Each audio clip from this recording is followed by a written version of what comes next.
The Pepe Le Pew thing, I tried to ignore it, but I saw more and more people on Twitter talking about how, he's an abuser, the cat's being abused. He didn't take no for an answer. Kids shouldn't be taught, you know, sexual harassment that way. And I was like, wait, are kids getting that out of watching Pepe Le Pew? Like I said, I ignored it at first. When I saw people were talking about how, I guess in the new movie, in Space Jam 2 Electric Boogaloo, there was a scene where he was supposed to be trying to talk to some human woman. He said something inappropriate and she busted him upside the head. And then LeBron shows up and tells him not to rape women or something like that. And I was like, I don't give a shit about Space Jam at all. But they're releasing this stuff like they did with the Lola redesign, the Lola the Bunny redesign. It's almost like they're just trying to drum up internet fury for attention. But like I said, I don't care anything about it, so I don't intend to watch it. I don't give a shit. But since I saw a few more tweets where somebody was like, you think Pepe Le Pew is bad, what about Poison Ivy? She's a rapist. And it's like, oh God. So now it's just going to be nonstop, just a rabbit hole, a skunk hole of just every single little thing being overanalyzed to death and then taken out of context. And I was like, well, wait a minute. So if we're going to say that Pepe Le Pew taught or teaches children non-consent, teaches them how to be sexual harassers, like how would kids understand that? And I just like a second thought about, what did I get out of Pepe Le Pew? Like, what do I remember about him? And it was like, oh, Pepe Le Pew thought that this cat was a skunk. So he was trying to get with her. And she'd always got away from him because she was scared of him because he stink. Like, everybody was scared of him because he's a skunk and they didn't want that smell. And yeah, I never, smelled skunks until I came out here to California. And I was like, oh my God, it is awful. It is absolutely awful. And I've never, smelt it directly. Thank God I was never sprayed by a skunk. But, unfortunately they get hit and, you pass them on the road or something and the smell is god awful. But anyway, so I was like, wait a minute. Yeah, this is all you get out of it as a kid is, no, Pepe, that's a cat. That's not a skunk. And this whole narrative about him being a sexual harasser who can't take no for an answer and all this stuff is like, wait a minute. The cat doesn't speak, so she never fucking tells him, hey, no, I don't want you. Or, hey, no, I'm a fucking cat. I'm not a skunk.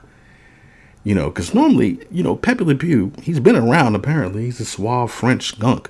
He probably get all kinds of booty. It's mating season. Normally, a lady skunk would be down with him. So he doesn't understand that this skunk he's talking to, well, like I said, he's talking to the skunk, but he's talking to this cat who he thinks is a skunk. But the stupid ass cat, I guess she's deaf mute or deaf or something, like children of a lesser god, but she never communicates to him. She just runs away or looks scared or whatever. The thing is, I don't even remember the court. I just have like these little images of it, but nothing too deep. Like, nothing stayed with me beyond the fact that, again, the skunk thought the cat was a skunk.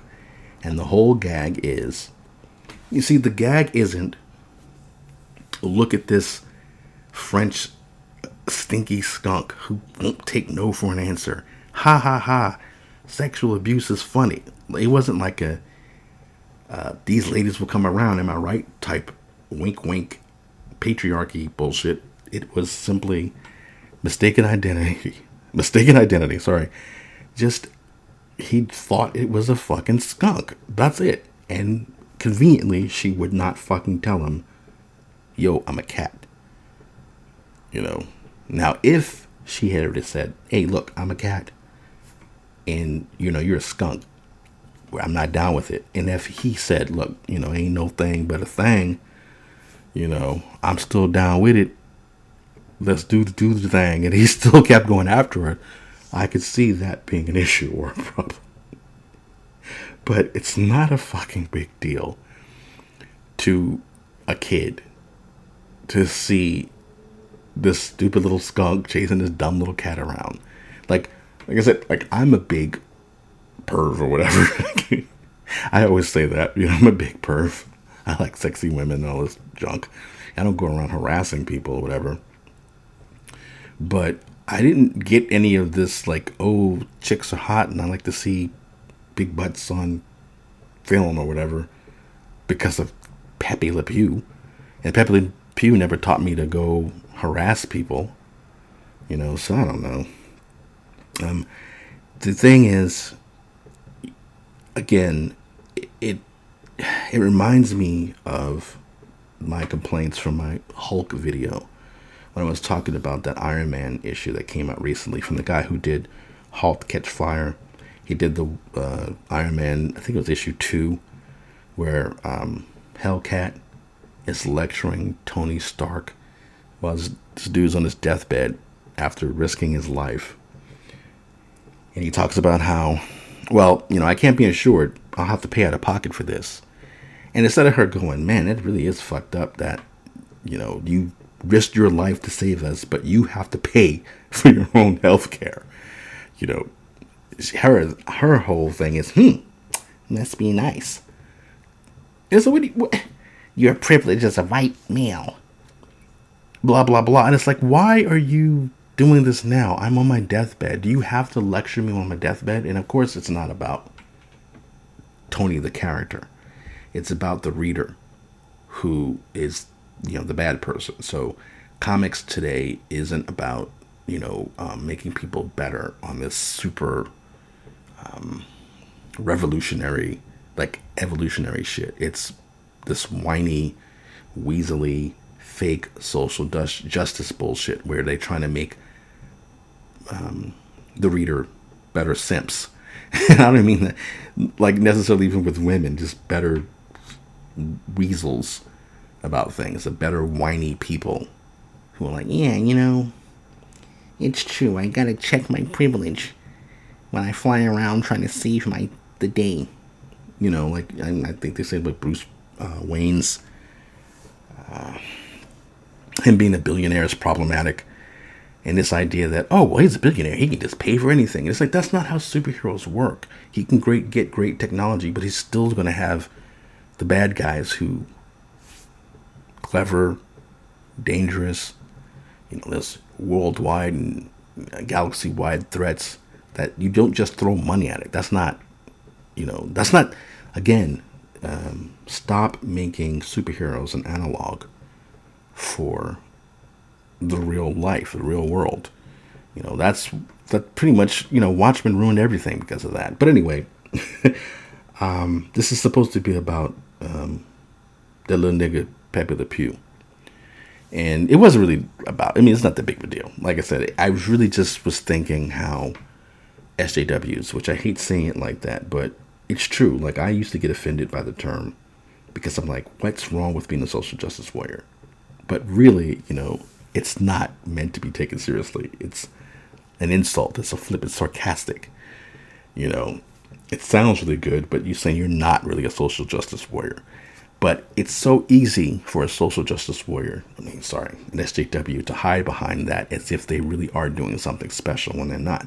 They're just complaining about every little thing in media and pretending that the audience is either dumber or less sophisticated than they are, and that they're going to respond to it in a different way. So like I said, when I was thinking about Pepe Le Pew, when I was thinking about, well, kids don't respond to Pepe Le Pew like that, do they? Like, how did this go on for so long? Are you really saying that people sexually harass people because of this damn skunk? And I had to remember, like I said, how I remember Pepe Le Pew, like what I thought about him. And I was like, oh no, the gag was just that he thought it was a skunk. It was a visual gag. And then they played around with the fact that he's French and, playing this seductive game. It was just, and like I said, cat never said no. So if the cat did speak, that would be maybe a different issue, but it's still just a dumb cartoon. It's not a big deal. So it's like, and it kind of reminded me of how what SJWs do, because they know a lot of times what they're saying is overly sensitive and full of shit. They always do this thing where they say it has a real world impact, that people are really harmed by this shit. So with the recent Mass Effect thing, and that's another case where the creators were the ones who came along and were like, ooh, why is the camera on that juicy ass? We need to cut that. So they got involved, cut it, and then it becomes a big issue, because when somebody complains about changes being made to something that they love and something that they're used to, you have these assholes come along and say it's degrading to show her and her ass. Talk about Miranda from Mass Effect in the proposed changes, or the changes that they're probably going to make to it. This idea they're going to kind of cut it, censor it, or whatever they're going to do with it. But so I was on Twitter and people were complaining about it, and then there was, without fail, the usual suspects of these goofy idiots who are on there saying it teaches men to treat women as nothing but objects. And it's like, that's not true. That's not how men, or most men, respond to attraction. And it's not really the job of a video game to teach people to be better.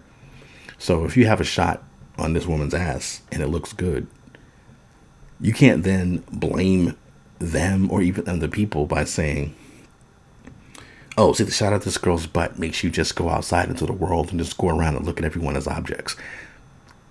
Human beings know the difference between an object and somebody that they're attracted to. You could be attracted to somebody and see them in all kinds of ways. You don't just see them as an object. And people who allegedly just see people as an object, they're sociopaths. If they can't relate to you in any way other than, I don't know, it's just dumb. I don't even believe that. It's just a silly thing. They always do that, though. They always take everything and say, oh, if you show a woman jumping around and she's sexy and hot and jiggling all over the place, it's the worst, most disgusting thing, because it, like I said, you treat women or look at women as their objects. But where does that start? Does that start with a video game or appreciating sexy women? Or is that a deficiency in society?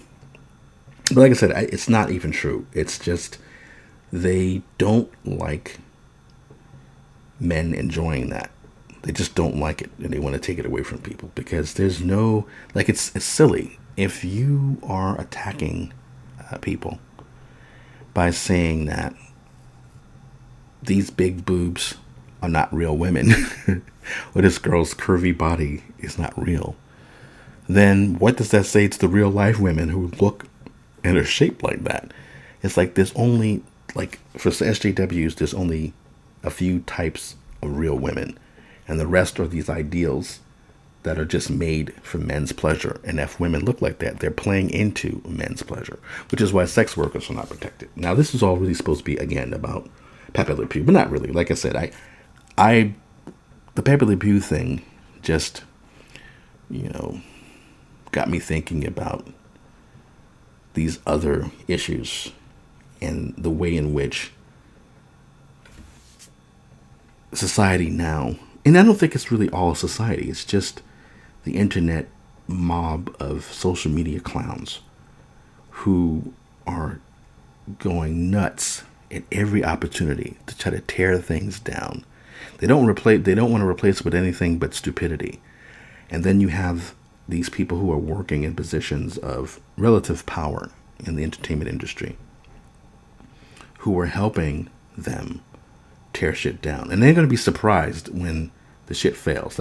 Space Jam probably won't fail because Lola doesn't look as attractive as she does in the earlier game. Attractive in quotes, But, he's a little rabbit. But, and then, I don't think anybody's going to really go, I'm not going to see Space Jam 2 Electric Boogaloo because they deleted the scene with my boy Pepe Le Pew trying to mac on somebody. I don't know, but I do think that they're listening to the wrong people when they create entertainment, and they're going to be surprised when the shit flops. But yeah, I guess that's basically it. You know, I have some more I want to talk about SJWs, but there's some other issues I want to bring up. The Pepe thing was kind of funny because, it was very simple when you stop to think about it. It's just a gag about mistaken identity. It's not about not taking no for an answer.